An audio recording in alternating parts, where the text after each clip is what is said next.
Mon nom est Jan-Antoine Thomas et je suis né en 1957 à Luxembourg. Ma jeunesse était merveilleuse, mais il y a eu un moment relativement important lorsque mes parents, à un âge de 6-7 ans, ont constaté que mes testicules n'étaient pas descendus.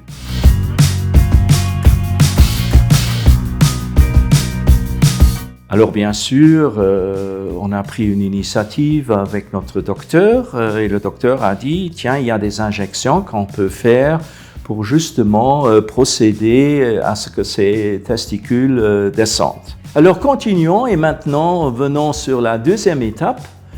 À mon âge de 17-18 ans, j'ai, avec un ami de mes études, donc au Luxembourg toujours, il m'a raconté qu'il avait un sacré problème. Il avait le même diagnostic que moi. Je me suis dit, tiens, tu as eu quand même la même chose. Il n'y avait pas encore Google dans ce temps-là, mais on s'est quand même renseigné et j'ai eu l'information qu'il y a un risque là-dessus qu'on ne peut pas devenir papa parce que les testicules étaient trop longtemps encore à l'intérieur. Ça m'a inquiété.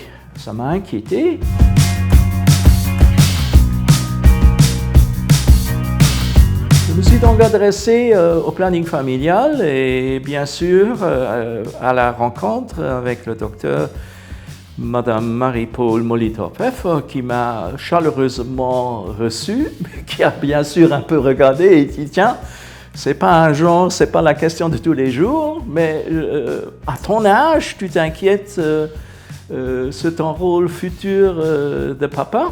Oui, j'ai dit, en effet, je crois que c'est une chose importante de la vie.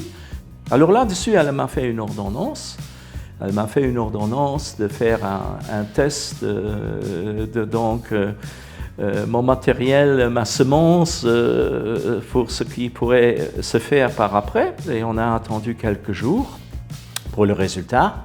Et elle m'a appelé. Je suis revenu dans les locaux du planning familial et elle a, je me rappelle toujours parce qu'elle était une femme d'un bon humeur, elle m'a déjà reçu en disant « Ne t'inquiète pas, je te conseille plutôt de faire attention parce qu'avec ce qu'on a vu dans le laboratoire, tu peux en faire tout le pays si tu veux. »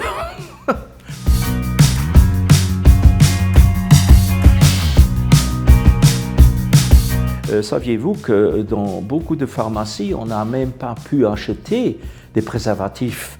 Donc, une des actions et une des adresses principales pour en avoir et pour ne pas se gêner, c'était le planning familial.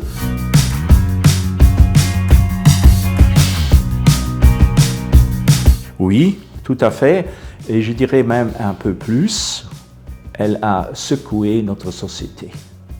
Si je regarde dans quelle société nous étions dans les années 70-80, il fallait une dame comme elle. Parce que sinon, il n'y aurait pas de planning familial, il n'y aurait pas de développement dans notre société comme nous le connaissons aujourd'hui. Merci Madame Molitor, Dr. Pfeffer.